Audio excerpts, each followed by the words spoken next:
and gentlemen, and you're welcome to this session. We will be bringing up the moderator for this session, who is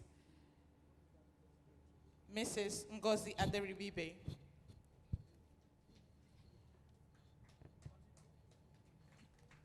Mrs. Ngozi Aderibibe is a seasoned legal practitioner with over 12 years of experience in niche areas of law, spanning intellectual property, data privacy and protection, technology licensing, and media and entertainment law. She's a partner at the law firm of Jackson, Etty, and Edu, a leading full-service law firm with a sector focus, where she heads the intellectual property department and the data protection practice. Her experience as a data protection expert includes a stint at the UK law firm of Lewis Silken LLP in 2018, where she acquired hands-on experience on the EU GDPR. There, she worked with members of the technology team and advised clients on compliance with data protection regulations under the EU GDPR. Drawing from her experience in Lewis Silken LLP, Ngozi interfaced with NITDA and was a significant contributor in framing the outlook of data protection landscape in Nigeria that culminated in the Nigerian Data Protection Regulation, NDPR 2019. Ngozi is she's proficient in both GDPR and NDPR and has advised several local and multinational companies across a variety of industries on data protection from both perspectives. She is particularly skillful in investigating and analyzing data protection processes, identifying lapses in data protection procedure and documentations, and drafting watertight data protection remediation documents ranging from data privacy policies to data transfer agreements, data sharing agreements, data breach policy, and data impact assessment templates. She routinely conducts data privacy audits for organizations that carry out their businesses in Nigeria to enable them to comply with the NDPR. She has conducted data protection audits and remediation services for one of the most fintech companies in Nigeria, the Nigerian subsidiary of a global technology and energy company, a top Nigerian FMCG group company and its subsidiaries, and a leading pension fund administrator, amongst many others. Ngozi has also provided her data protection expertise for the benefit of several multinational and local health organizations in Nigeria. For these clients and several others, she has spearheaded data protection trainings to ensure continued compliance with data protection laws. Ngozi is a thought leader within the data protection space and has contributed commentaries and articles on dicey topics around technology and data protection laws, some of which have been published by reputable organizations including Thomson Reuters, Law Business Research UK, and the International Comparative Legal Guides UK. Ladies and gentlemen, please welcome Ngozi Aderibibe, already seated here. Thank you. I'm going to bring up the next panelist. He specializes in ICT law, and he leads the ICT practice at Paragon Advisors. It's a law firm based in Lagos. He is the author of the best-selling book, The Nigerian Internet Law. He obtained a Master's of Laws degree from University of California in Berkeley, United States, with specialization in law and technology, as well as business law. He has advised on startup financing, cybersecurity, data protection, cloud computing, intellectual property, and the operations of fintech, health tech, and e-commerce companies and technology licensing. He has published several articles, and in 2020, he was named by IPR Gorilla as the winner of the top Emerging IP Players Award. In 2019, he was also recognized by Advance Media as one of the 100 most influential young Nigerians. Ladies and gentlemen, please make welcome Mr. Akinkunmi Akinwunmi. A round of applause for him, please.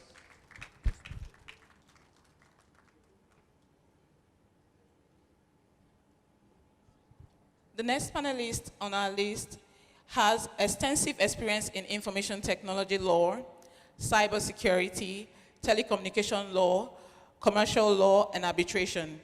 He has represented companies across commercial landscape in Nigeria, especially in the information technology and telecommunication companies. He holds 3 postgraduate degrees, a postgraduate diploma in computer and communications law from the University of London, an LLM in corporate and commercial law from the University of London, and a diploma in international arbitration from the Chartered Institute of Arbitrators, United Kingdom. He is a fellow of the Chartered Institute of Arbitrators, UK, and has appeared both as counsel and administrator in domestic and international arbitration. He has worked his entire career at Firma Firm, a commercial law firm in Kaduna, Nigeria. He's currently the managing partner of the firm. The firm, under his leadership, has been recognized with several awards from different organizations. He is listed as a neutral with several arbitral institutions, and he sits as a non-executive director on the board of Swap Technologies and Telecoms PLC, Nigeria's 3rd largest infrastructure sharing company. He has a keen interest in information technology, music, and football. Learned friends, join me to welcome Mr. Idris Mohammed, FCIR. All right, the next person to be brought up is one of the young Turks spearheading the country's aggressive drive to develop a world-class IT industry. From his vantage position as DG of NITDA, the soft-spoken man has been leading an explosive growth in the development of IT infrastructure and the Nigerian digital economy. And as the Chief Information Technology Officer in Nigeria, his unique and enviable personality has positioned him to be a role model for the younger Nigerians, undoubtedly endorsing him as a worthy youth ambassador in governance. He is a thoroughbred IT professional with an impressive resume in public and private sector IT development. He graduated with a bachelor's degree in computer science from Abubakar Tafawa Balewa University in Bauchi, and he holds various executive certificates from top-notch universities such as Harvard, Cambridge, Oxford in the UK. He is also an alumni of the prestigious IMD Business School in Switzerland and a trained strategist from the world-famous Massachusetts Institute of Technology. Sadly, Malam Kashifu Inuwa Abdullahi is not here in person, but is ably represented by Mr. Femi Daniels, who heads the Drafting and ICT Department of NITDA. Ladies and gentlemen, please make welcome Mr. Femi Daniel. A round of applause for him, please. Please clap your hands now. I know lawyers clap, and I know we know how to celebrate people. Welcome, Mr. Daniel. The final panelist to come on stage for this session is an associate director with KPMG Professional Services, the Nigerian member firm of KPMG International, a network of firms focused on advisory, audit, and tax services. He currently leads the data and analytics business of KPMG Advisory, which is the function responsible to assisting clients get more value from data to raise the level of decision-making in the enterprise. Yomi has close to 2 decades of consulting experience across a number of sectors, including financial services, oil and gas, consumer markets and public sector, His consulting assignments have included strategy definition, process and operational transformation, finance function redesign, supply chain optimization, cost optimization, organization design, public policy and strategy, and more recently, data and analytics. He has consulted for big and medium-sized businesses as well as various entities at the federal and state government levels. Yomi is a fellow of Association of Chartered Certified Accountant, FCCA, and a certified tax practitioner with CITN. He's a first-class graduate from the University of Lagos. He holds MBA with distinction from the Manchester Business School. He holds a professional certificate in public policy and strategy from the University of London. He has attended the comparative tax administration course at the Harvard University. His training exposure has taken him across several countries, including the US, UK, China, Brazil, France, Czech Republic, South Africa, and Kenya. He is the 2020 holder of ACCA Advocate of the Year, Nigeria, and was also recently recognized as the ACCA Advocate of the Year for the entire African region. Can we put our hands together for him? For his role in infusing data and analytics in the finance-related conversation. Yomi is an avid tennis enthusiast and player. Please make welcome Mr. Yomi Akinyemi. You're welcome, sir. Thank you very much. Now that we have the moderator and the panelists seated, our work is over. I want to encourage all of us, please get your biro, take notes, prepare your questions. At the end of the presentation, we're going to have a very robust Q&A session. And for those of you that are comfortable with the Woover app, please go ahead and interact with the app. We'll also spool information from Woover at the appropriate time. But for now, ladies and gentlemen, make welcome the moderator, Mrs. Aderibigbe Ngozi. A round of applause for her again.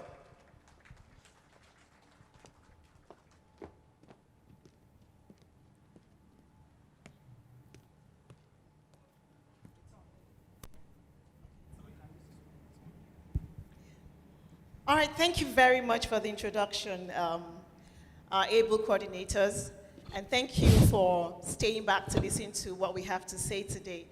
Before we start, can I ask you to please appreciate our panelists? These are distinguished and well-respected experts on the subject for today. So please make them feel honored and make them feel welcome to this session.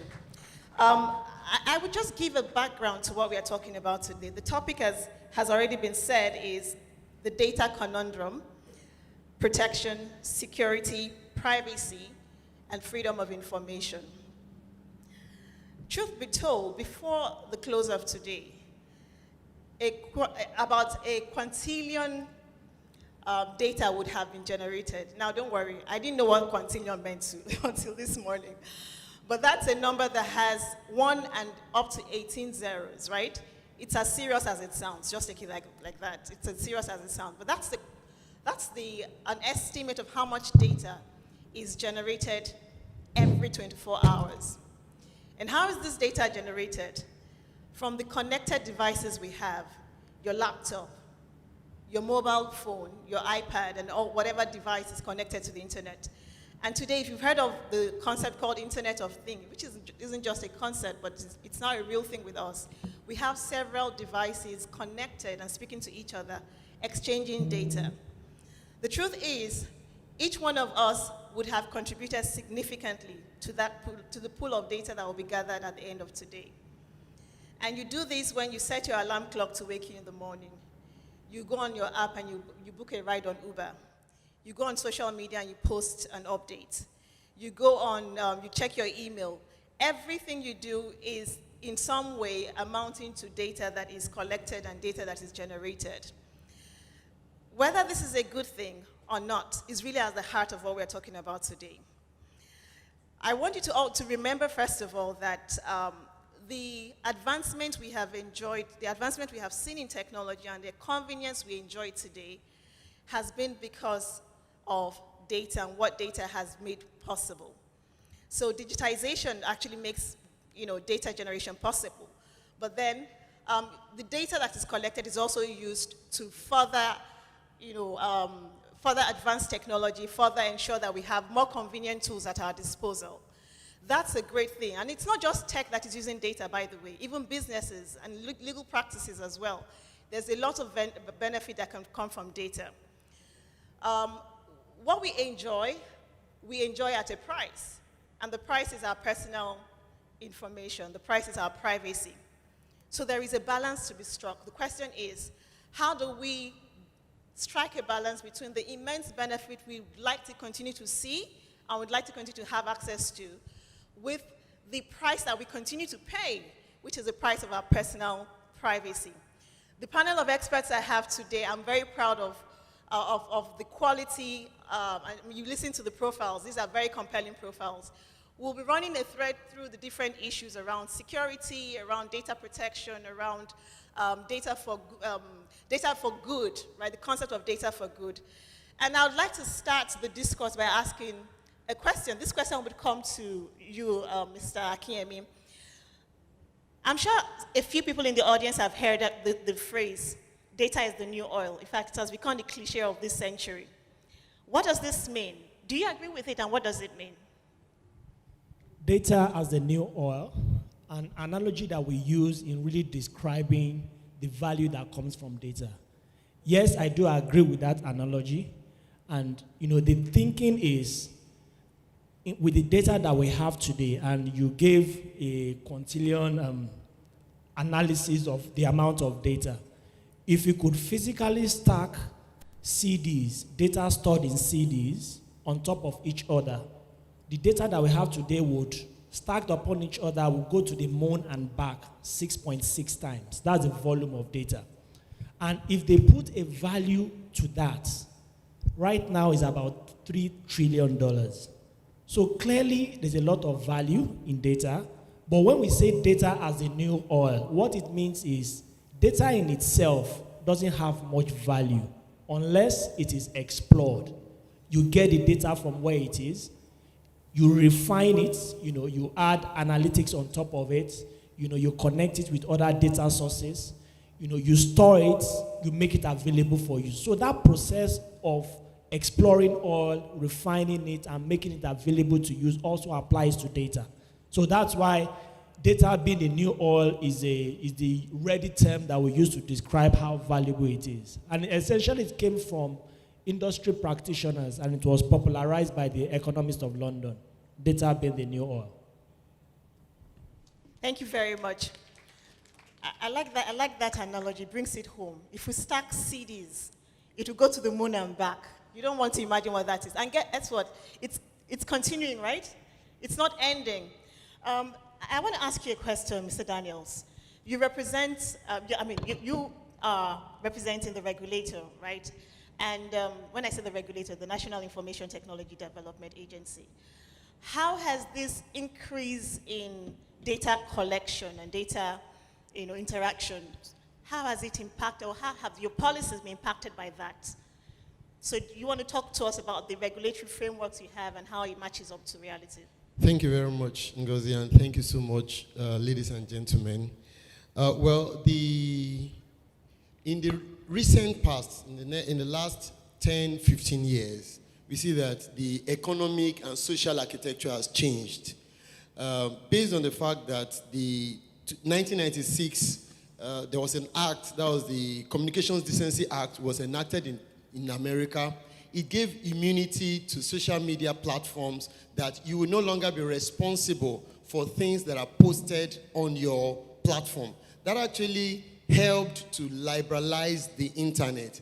It made it easy for you to be able to bring up, applications and some other things, and you can actually generate platforms that would be able to have people coming on board And that was what led to the Facebooks, the Twitter, Google, and all the other platforms we have today. Well, Mr. Akin gave a very good analogy of the amount of data, but maybe let me make it, it should pinch you. Every one of us are worth about $12 to all the Facebook and all that. So if Facebook currently has about 2.2 billion subscribers or 2.2 billion people, so multiply $12 times 2.2 billion. That is why Facebook is what it is. Now, and of course, you can also look at that from Google and all that. So the issue there are so many things about data. Some people only talk about data protection, but there is also the competition aspects of data. There is the intellectual property aspects of data. There is the social value of data. The current investigation Facebook is facing in the US Congress is the fact that Facebook's algorithm are targeted at young people and is making them actually have mental illness because Facebook is making you feel that you are too slim, you are too thin, or you are too fat, those kinds of issues. And it is causing mental health crisis in society. So the regulators definitely have a duty. Government has a duty all over the world to be able to step in when innovation has gotten to a certain point. The danger is usually that you either regulate too early or you regulate too late. But you can actually be at the middle, look at the interests of the people, and how can you be able to moderate innovation to ensure that the interests of the people are not unnecessarily, subjugated. And that is where lawyers come in. If we are talking about data, and you as the lawyer, you don't understand where you stand at a very pivotal role. You play a very critical and pivotal role in the data economy. That is, I think, the reason why this particular conversation is, is very critical. So I think I'll just leave it there, and I'm sure Ngozi may want to follow up. Thank you. Thank you very much for that. So a key thing you've said is that the regulators can regulate too early or too late. And that's important. So your role is dependent on what the realities are. You need to know when to come in. Even before the Nigerian Data Protection Regulation, right, was put in place, there was some kind of, regulation around data. Particularly at that time, we were focused as a people on giving access to data, to information. I'm talking here about the Freedom of Information Act, which was passed over a decade ago. That act was focused on, on democratizing information that government has so that people could understand what government was up to and there was some level of transparency. I'm just wondering how the Freedom of Information Act has fared, right, in its objectives so far, and contextualizing it with the issue we have today on privacy. What is the balance, if any, that can be struck? And Mr. Mohammed, this question would be for you. Thank you very much, Ngozi. And it's a pleasure to be here. I'd like to thank everybody that stayed behind for this session. It may sound very boring, but there's a lot of money to be made here. So I think you should give it some of your attention. Yes, the Freedom of Information Act was enacted in 2011 on the 28th of February precisely. The main purpose, as Ngozi said, was to provide access to members of the public to publicly available information with public institutions. The first snag that that Freedom of Information Act faced was the fact that, being a federal enactment, would it be applicable across board and across all the states of Nigeria? Now, the courts have been called upon to make an assessment on this, and even with the court's decisions on this, there are two conflicting Court of Appeal decisions that says that one says it's of federal application, the other states is of states. The other issues that have come into the application of the FOI Act is the issues as it relates to the low FOI responses. This means that when requests are made to these public institutions, particularly for information as it relates to the operations of such public institutions, they are usually not processed or just ignored totally. And it's not their fault. Some of the record-keeping purposes of most of our public institutions are appallable. And where you make a request, and even where the information is not available, then there is nothing to be given. That is essentially talking about the operations of the FOI Act. As it relates to data and privacy and protection, the FOI Act in itself acts as a check. In Section 14, it protects all your data, and it makes it that the public institution can refuse a request for information where it's going to lead to a release of your data, your private held data. There are only two exceptions to this rule. Number one, where you have consented to be allowed, that you have said that they can give out this data. The second one, according to the FOI Act, is where this information is publicly available. And privileged informations too. The public institutions do not have the powers or the rights to give out privileged information, such informations like lawyers and clients and doctors and patients. So I'd like to leave it here for now as it relates to the FOI. I'll come back later. Okay, very comforting to know that there is some limitation on what kind of data can be shared. So when it touches on personal data, then the government parastatal or entity in question would then be under an obligation to hold back. I think it's important at this stage to give some definition. So we've used some interesting words here, personal data, right? Mr. Femi, I want you to give us a definition of personal data, and then I will take it up from there and ask other questions. There are I'll define personal data, but I'll also say that there are other types of data. We have personal data, we have non-personal data, we have public data, and we also have, there is another, the fourth one I'm sure I'll remember before we finish. Personal data is any personally identifiable information that can be used to identify a living being, an individual.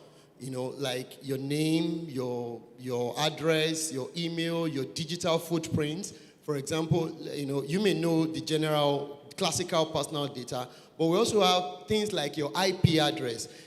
When you go on the internet and you are browsing, there is a particular way that you are located on the internet. It's a personal data. Your phone has a number that identifies who the user and the owner is. Your laptop has a number. All these things have been ruled in different cases to be said to be personal data.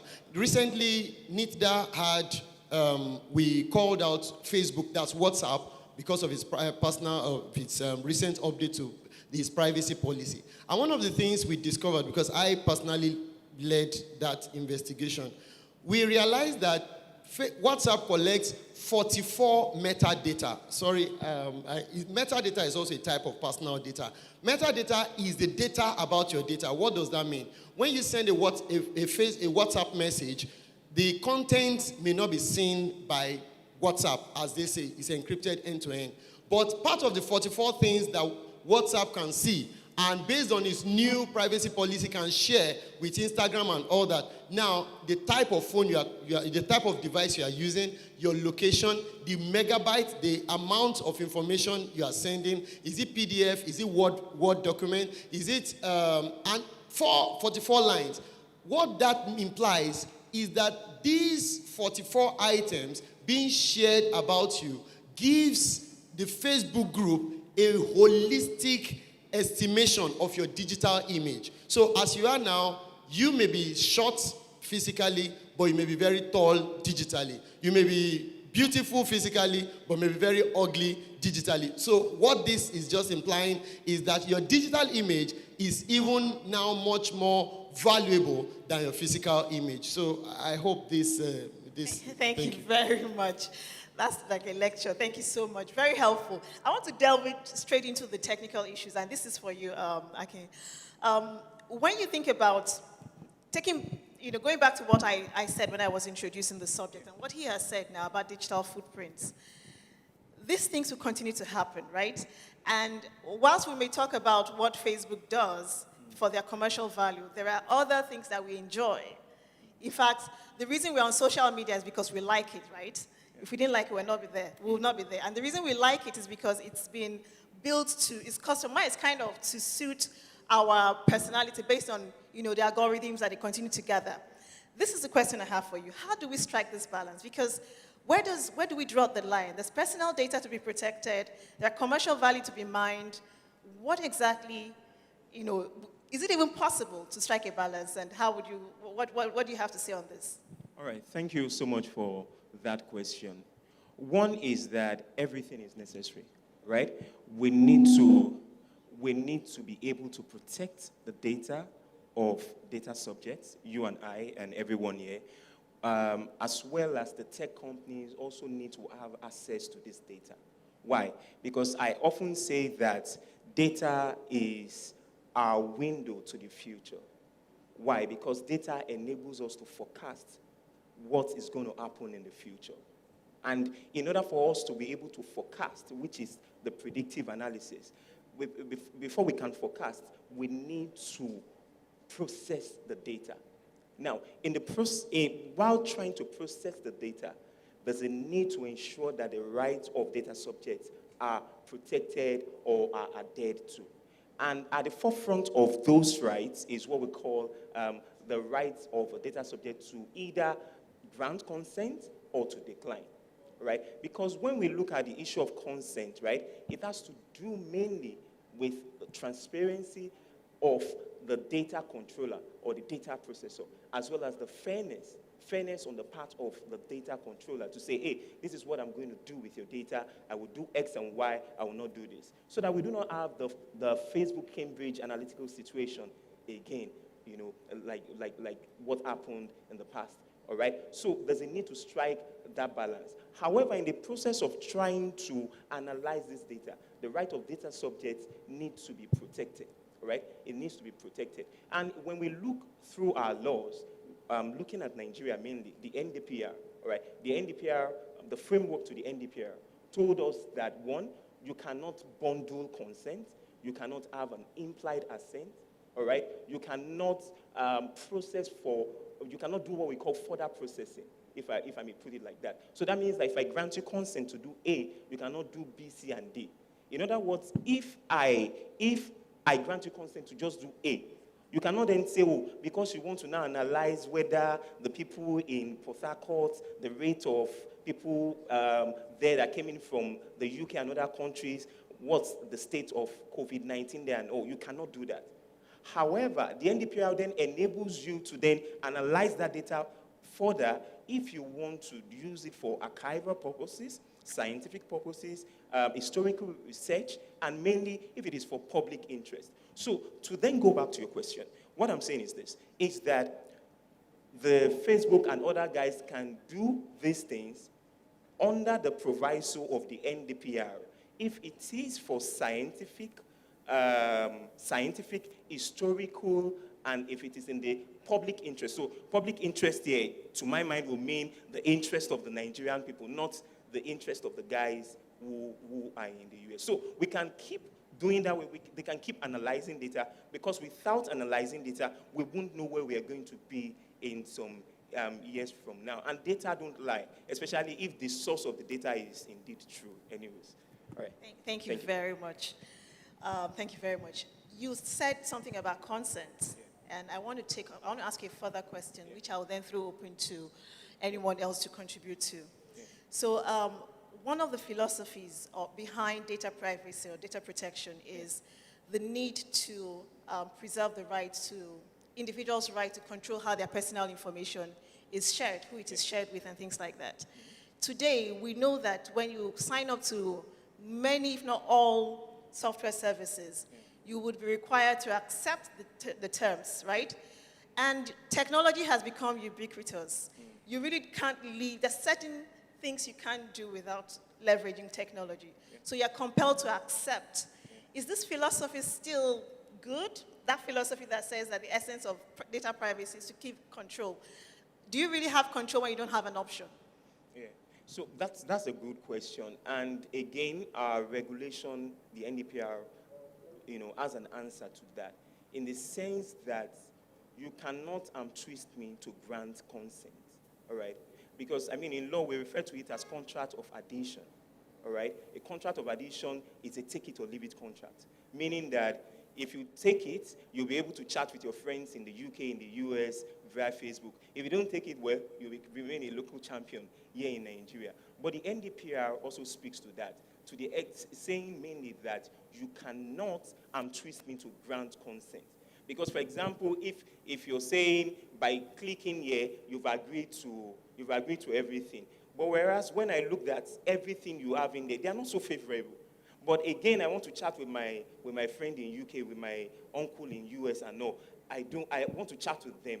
If I say no, I won't be able to reach them. If I say yes, then I'll be forfeiting these things. But again, the fact that it is there and I click it also, if we even bring it into contract law to an extent, it also does not stop me from bringing an action against you. Because if we look at the cases that were instigated, that were litigated or brought up against Facebook, as a result of the Cambridge Analytical situation. The fulcrum of those cases were mainly saying, hey, Facebook, you granted a third-party access to my digital life. I believe that's the name of the guy. He had an app, and then Facebook granted a backroom access, and he could access it and all. But Facebook's contention there was, we only granted him access to the platform. We didn't grant him access to your data in a way, and that even though we did that, you sort of gave us an opportunity to do that. But the opinion of the court in those cases in which the parties actually sued for breach of contract, mainly, and for damages and breach of confidentiality obligation, was mainly to say what the court said in those cases were that, one, the existence of those clauses in the privacy policy does not totally exonerate. All right. I mean, I'm still looking for it to happen in Nigeria, and then we can try to apply maybe the contract preferential rule and try to see how we can sort of whittle down the impact of those privacy policies. But to my mind, it does not, even though you've twist me in a way, I can still run to NIDA, and I can run to the FCCPC to bail me out of the situation. Thank you. Anyone wants to weigh in on this? Yes, please, Mr. Kim. Thanks, I think, very interesting conversation. I think I hear the position of the regulations and the law that, you can't be twisted to actually provide that consent. But I want to also provide a practical perspective, from, what we see in the field. So there are micro lenders today, enabled by digital technology that individuals can approach for micro loans. And the process of being onboarded for those micro loans, you get to consent because you need those loans. And part of the consent you are giving for some of those entities is that they will have access to your contacts, such that when you default, and we have seen instances like that, when you default, they send a broadcast to all your contacts that you have not paid back, and all that. So while the position of regulation is one, in practice, we see it in a different way. And I think that's an opportunity for lawyers to really provide, a safe place for, organizations that are into that business or individuals that work with that kind of business. The regulator has to weigh in on this. Thank you so much, Ngozi, and I think it's a very interesting conversation. It was good that we brought it home to the micro-lending issue because one of the young lawyers I met here actually brought the first action against a micro-lending company, Shoko Loan. And I'm sure some of us must have heard that NIDA issued the highest fine in data protection in Africa on Shoko Loan. Now, this is what happened, and you described it pretty well. They, instead of using a collateral to get a loan, they use data as collateral. Now, you download the app on your phone, you click, I agree, and eventually, also, there is a direct debit placed on your bank account. On a particular day, this amount will be deducted. We have received, in the last 1 year, because we are currently preparing our performance report for data protection, which will be out hopefully by November, more than 80% of the complaints we have received are on this particular issue. What happened is that the app you download, now for us as a this issue has been coming. And the question is that the person that collected the loan, can the person turn around? A young man collected loans from 4 different companies, Niger Credit, Naira Credit, 9 Credit, and one other one. 4, and he wrote petitions telling the regulator that tell them not to come after me because I don't want to pay. Regulator does not have that power to actually interpose in a contractual relationship. And I think we need to, as much as we love to, speaking from a regulatory point of view, it would have been nice to say, yes, we have this power, but we must be guided by our laws. So what I have interpreted, because this whole issue, every day, this is what I deal with, is that the people that were infracted upon, the people that have a cause of action, are the people that are receiving this SMS without having any contractual or consensual relationship with the lending company. So the lending company would have relationship with somebody that needs a loan. You have enjoyed the service. You cannot turn around and now say, oh, arrest the lending company. That is not my job. My job is that the person who never had any contractual issue, contractual relationship, should not be, put into the conundrum as we've been brought here to discuss. Thank you. Thank you. Please go ahead.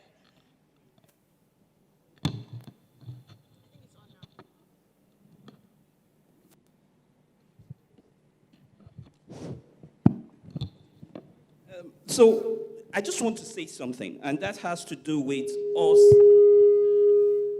those of us that are practicing lawyers. Now, you need to know what to do.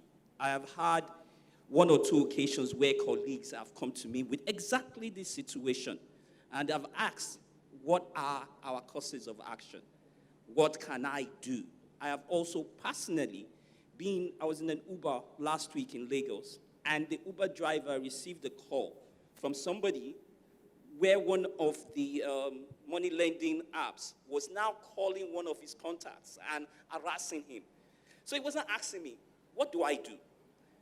And the next questions I asked him are exactly what the last 2 speakers have said. Did you accept any terms and conditions? Did you read them? Most times, 9 times out of 10, we never do. So for that person, it becomes extremely difficult for him to have any enforceable rights because he has most likely gone into a virtual contract with that app. Correct me if I'm wrong. You're not. So essentially, the point I'm trying to drive home is that as lawyers, we need to know the steps to take because these are real-life situations that will continue to happen. Because this access is not only with micro-lending. You have given, one of the speakers gave a very good example about Facebook. The amount of data that we are allowing these social media apps to have about us is mind-boggling. And I don't know how neat that can also come in here. Because essentially, though, it's a global issue, and I'm sure with time we'll now start seeing. But as lawyers, we need to know the steps to take. And the only way we can do this is for us to be aware of the position of the law, particularly the NDPR, which is a regulation. Mr. Daniels, I hope you guys are going to make it a law soon. I hope it's getting the needed traction in the National Assembly, because being a regulation alone, I'll just give a little story before I close. Now, NIDA normally license data compliance officers. And one of the data compliance officers that were licensed by NIDA decided to take all the MDAs plus the network operators, everybody to court, and saying that they have not complied with the NDPR, the regulation. Now, one of them, who was also an agency, briefed us, and their argument, which they presented, which I'm still trying to find something else against it, was the fact that, hey, look, we're the same agency. We are under the same ministry as NIDA. As part of our laws, we can make regulation as it relates to data protection, and we have already done that. So why would NIDA be saying we should come and comply with their own data protection regulation? It brings a whole new conundrum, if I may say. But these are some of those issues that continue to come up as a result of all these data issues. Thank you. Thank you very much. I don't want us to go into that rabbit hole. Honestly, that would open up. But I think when you do answer your next question, you can touch on it. But I want us to move to something that is very much related to this concept, which is cybersecurity, right? Because personal data clearly needs to be protected. We are talking about, having control over how it is shared. Truth is that every organization that holds your personal data would be doing you disservice if that data can be breached. So on cybersecurity, I'm concerned about what COVID has brought upon us. We have a situation where we're all working from home, people have access to information, and the companies that hold our information, the financial services company, and many other companies that hold personal data of public or the citizens, you have members of staff working remotely. What guide rails are there to ensure that this data is kept secure within the context of cybersecurity? Yeah. All right, thanks. So I will try to answer it from two perspectives. One generally, and the other one as it relates to lawyers, since we are all lawyers in here. The first thing is that one, we have the legal framework in Nigeria that has to do with. We have a legal framework. We have a legal framework in Nigeria that has to do with cybersecurity, and which is the Cybercrimes Act. And the Cybercrimes Act has a lot of provisions in there that criminalizes a lot of things, all right, including hacking, including phishing, including spamming, and so many other things, including forging of people's information and all. And more so, the Cybercrimes Act provides that financial institutions have an obligation to protect the data of their customers. I believe that should be section 20, something there, all right? As well as service providers have an obligation to protect the data of their subscribers, all right? Have an obligation to protect the data of their subscribers. And so when we also look further into some other enactments that relates to the telecom space, we know that the telecoms company also have an obligation to ensure that the data of the guys that they've collected are protected. So that's the first angle of it. The second angle is for organizations to put in place cybersecurity apparatus. Because when it comes to cyber attack, it is not a question of whether it will happen or if it will happen. It's a question of when it's going to happen. And so organizations need to have an internal structure in place, right? Sort of what we call an organizational internet policy or cybersecurity policy that provides for how entities, how their employees, okay, should deal with data. For example, how to upload, download, share, and store data, all right? And the sort of platforms that they can access, okay? And another thing is that organizations need to have sort of an IT team in place. So IT team here IT team here isn't just about, oh, I can't connect to the internet, I can't access CBN's website, come and check it out for me, all right? It's their role there goes beyond that to ensuring that they have the right apparatus in place as advised by the NDPR, okay, including having the firewall in place, okay, including having their database server and other things like that protected and fortified against attacks. And I'll also talk about it from the angle of we lawyers, okay, from the aspect of we lawyers, to the extent that as lawyers, we also need to protect our client data, all right, because he mentioned earlier something in the Freedom of Information Act about protecting client information, all right? So we also have an obligation to protect the information of our clients. But it's not just for us to say, oh, I can protect it. In this new era, you also need to fortify your system, your computer, your phones, and all. Because there was a report in 2019, a report, and it was a survey done by an organization in Nigeria amongst just trying to test cybersecurity awareness and existence of that structure amongst lawyers. And they realized that 71% of law firms do not have a cybersecurity policy. All right? 72% of lawyers, okay, do not consider cybersecurity as any big deal. Nothing can happen, okay? And they also realized that 62% of lawyers download attachment from unknown sources. In fact, maybe some of us have done that here today. okay? And about 90% of law firms do not have a cyber insurance policy to cover data breach. So cyber insurance is when you insure sort of your database, and all of those things against cyber attacks. So that in case there's a denial of service or there's a ransomware attack and then you have to pay and things like that, you're properly protected. So as lawyers, we need to be aware of this. And one of the ways to be aware of it is what we are doing right now. Speak about it. Have a software application on your phone, an antivirus. If I just take just a minute, please. If we just take a quick survey, how many of us have a paid antivirus on our phones? Okay, so I think that's just, I'm the only one here with a paid antivirus. Okay, 2. Paid, not the one you just downloaded on Google and say it's working. The one you pay for every month. I use Kaspersky, and I pay for it annually. So just about 2 or 3 of us. So you can see that data is actually correct. So we need to take it serious, because if somebody accesses your client information and then you have Panama paper here in Nigeria, the person will pick you up. And the danger of it, or the consequence of it, is that it will affect it. It's a breach of client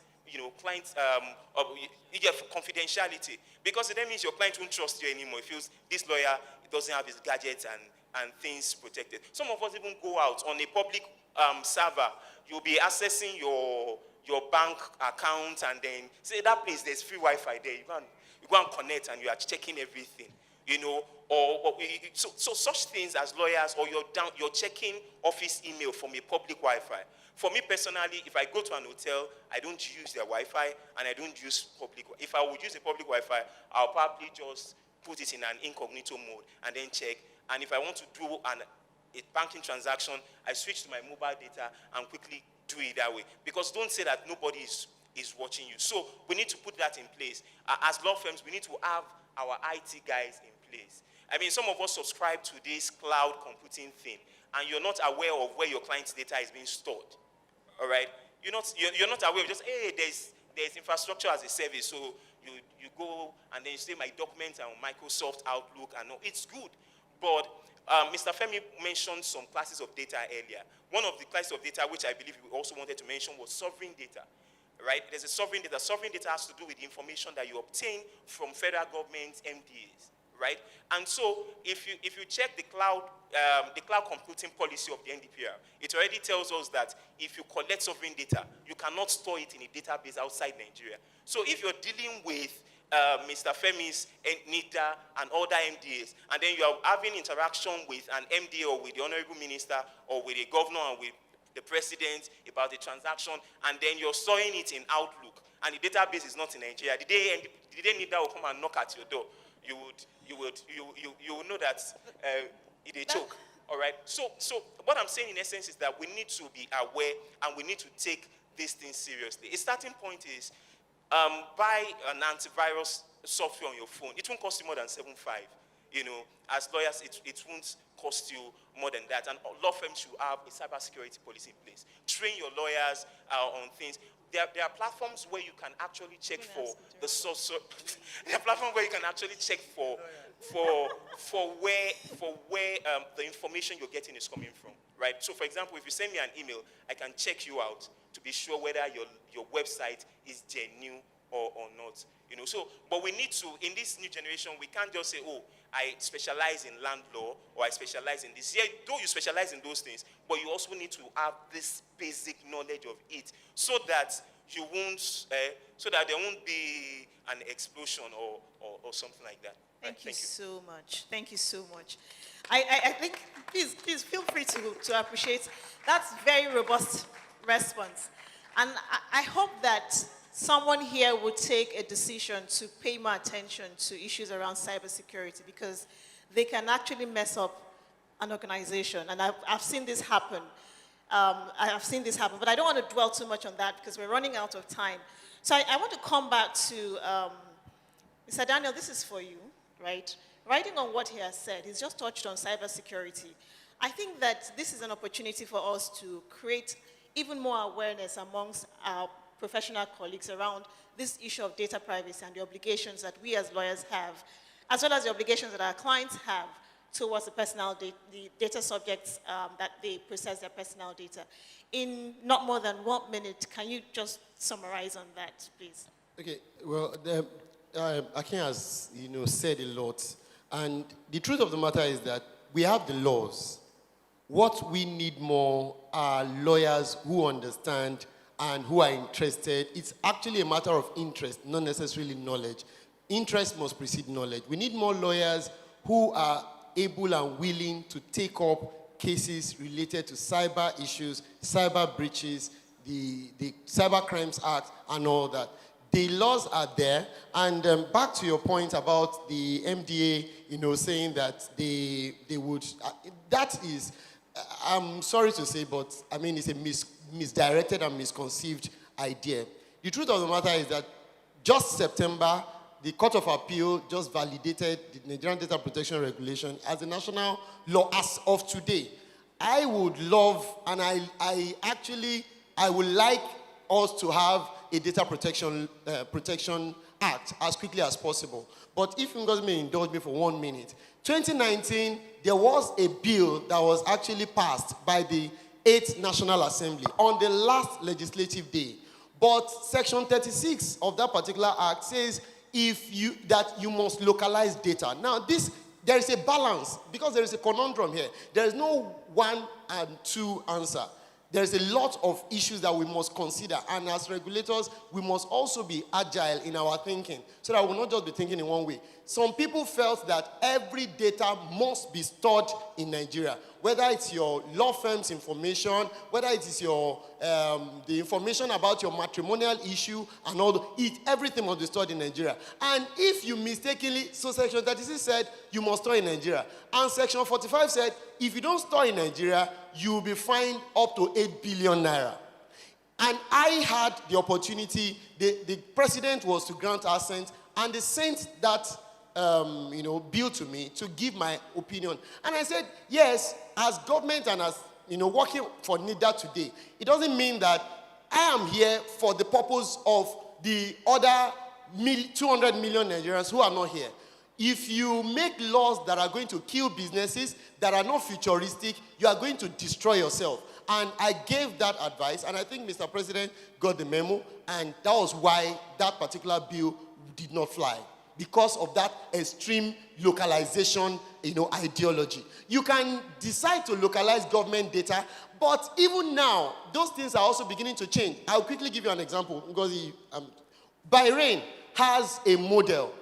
Bahrain says if you put your server in our country, your law would apply to that server.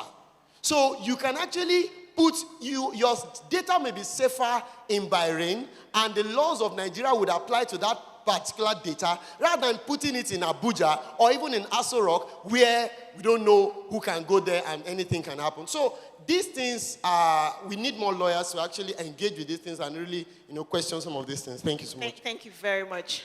Thank you. Thank you. It's been an interesting conversation. I want to take questions. We have just a few minutes. Is there anyone to pass the mic? It's fine. Okay. They can raise their hand, they'll come forward. All right, let me have the lady first. Which one? Right in front of me. Please come forward. Ma'am, you don't want us to take them all together? Maybe, yeah, that would help. If we can have perhaps 4, yeah, the 2 gentlemen here, and the gentleman here. The one in front? Yes. Please come.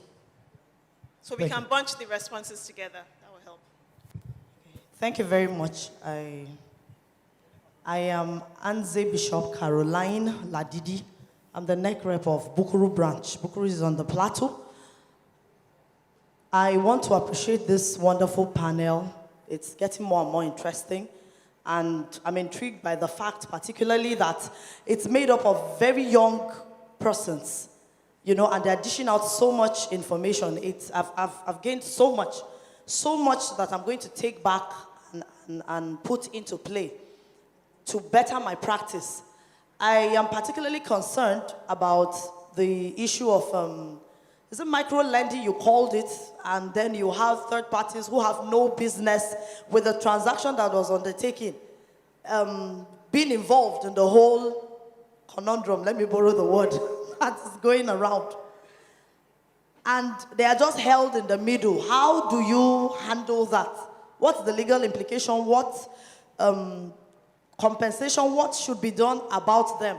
You know, you're not involved, and then companies are just calling you to try to find out where someone else is because there was a transaction that went awry. Thank you very much. Thank you.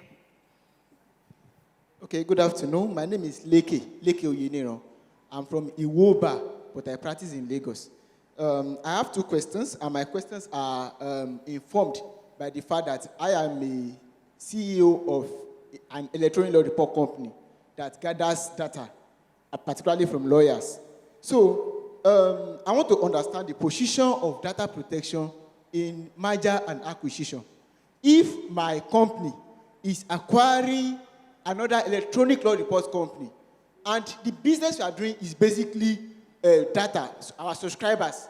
So do I still have to go mail to mail, seeking consent of all these things when I've paid millions of naira to the the company that I acquired? That's one. And secondly, I want to understand, he was saying something about Section 14 of Freedom of Information Act and hacking and cybersecurity and all these things. We all know that this hacking and all these things, it evolves every day. It evolves. I actually have an acting data plan, security plan on my platform, and I still got hacked. Despite all the effort I put to it, to make sure that the data of my clients are protected. But it still happened. So in that situation, why should I bear the liability when I've put the very best due diligence I could put? Thank you very much. Good afternoon. I am Olubenga Fayemewo. I am from Oshogbo Bar. My question relates back to an experience I had at a strategic communication class in London in 2013.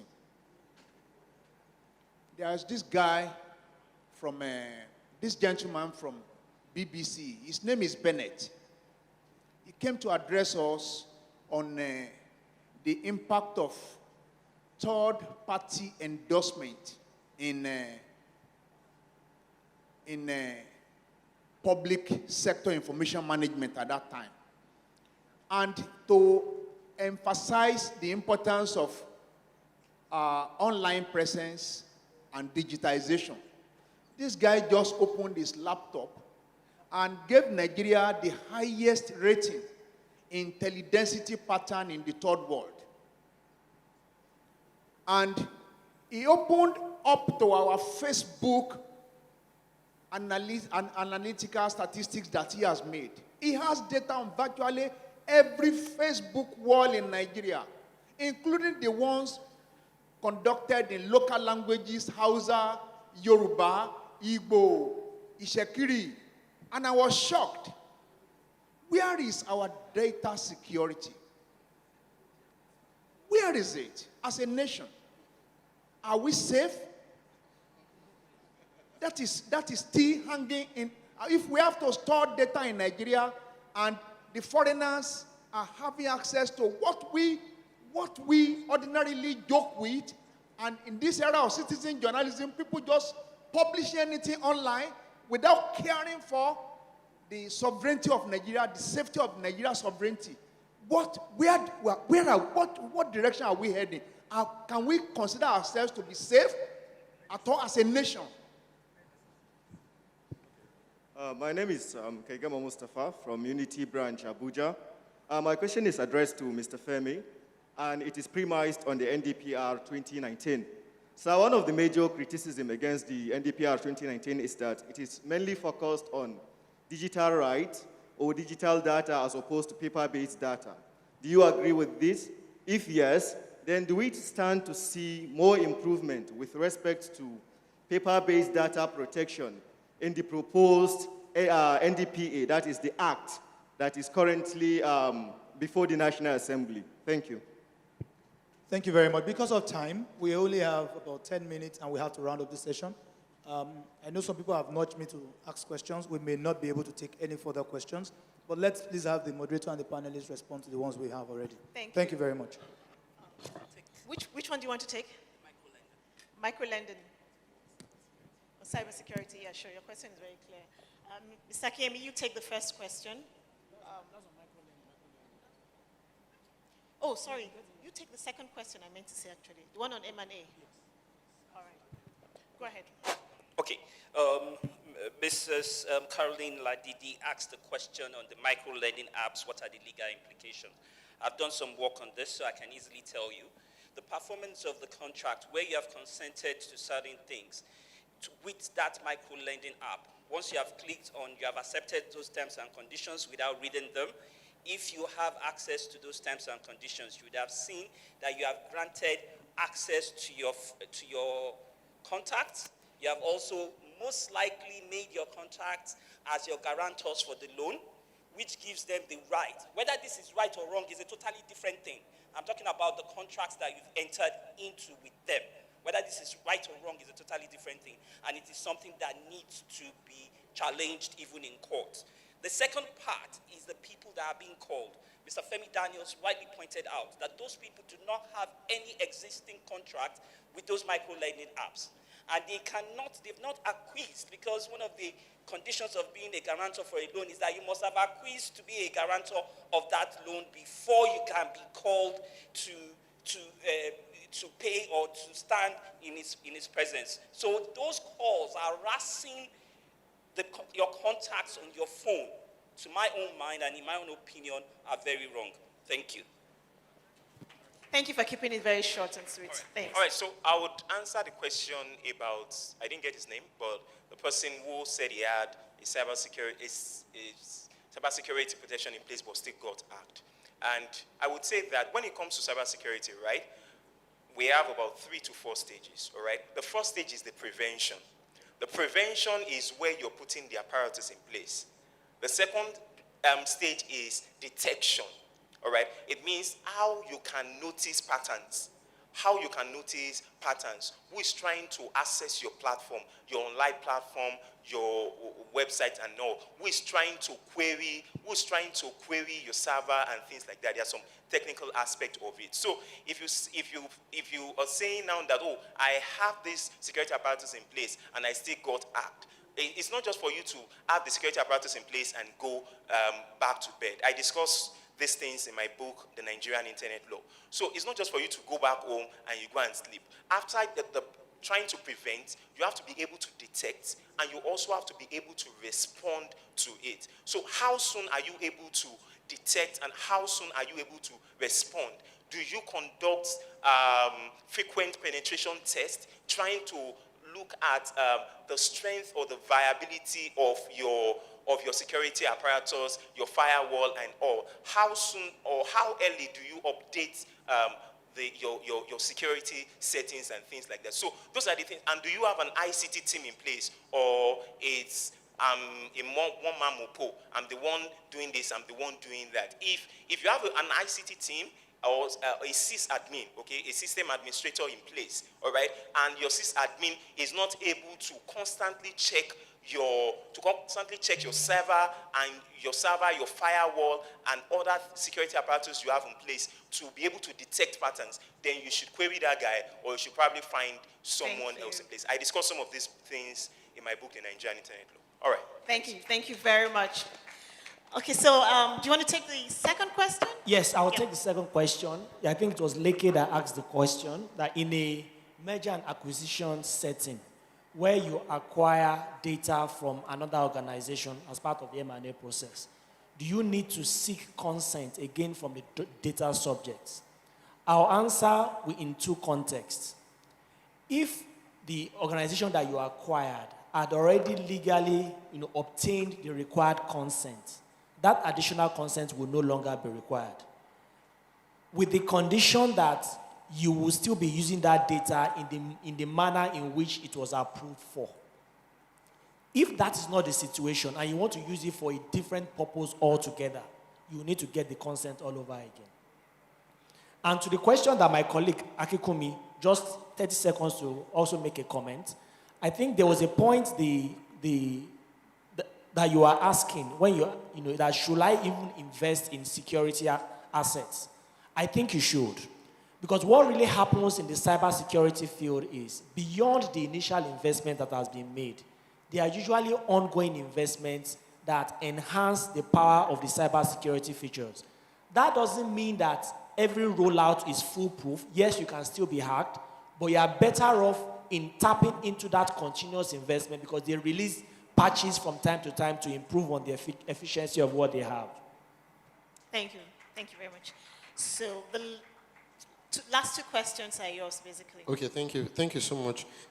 Just to quickly piggyback on the issue of the hacking, I think it's also important to note that we on a daily basis, we receive reports of data breach from organizations. A very big multinational had a data breach. One of the things we do when we go to investigate is to ask the things you have actually put in place. For example, you have a portal for law reporting, and many people come there. Have you done your NDPR audit? If you have not done your basic cybersecurity hygiene NDPR audit, then your liability will be higher.